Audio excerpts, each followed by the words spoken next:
Part 1/3. The knight who was never allowed to remove his helmet. I was a knight of the Order of Ashvale. At least, that's what I was told. I don't remember being recruited. I don't remember my training. I don't even remember my face. Because from the moment I awoke in the Order, I was never allowed to remove my helmet.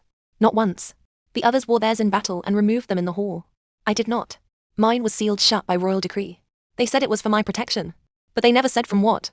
I served the kingdom without question. I fought in wars that felt like they lasted years. Bandits. Raiders. Things I was told were men. But didn't always look human. Things that screamed differently when struck. Still, I became known across Ashvale. The Black Knight. Not because of my armor, but because no one had ever seen my face. One night, after a battle near the Eshen River, I was summoned directly to the High Castellan. That alone was strange. Knights like me were never summoned. Only deployed. The Castellan stood in a stone chamber with no windows. Only torches. And silence. He looked at me for a long time before speaking.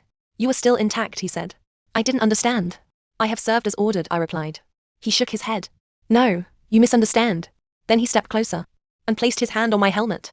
For the first time in my life, I felt fear. He whispered something I couldn't hear. Something like a prayer. Then he said, "You were not meant to survive the binding." I asked what he meant. But instead of answering, he reached for the seal on my helmet. The one thing that had never been opened. The metal clicked. Once. Then again. And the entire room went silent. Like the world itself was waiting. He stopped. His hand was shaking.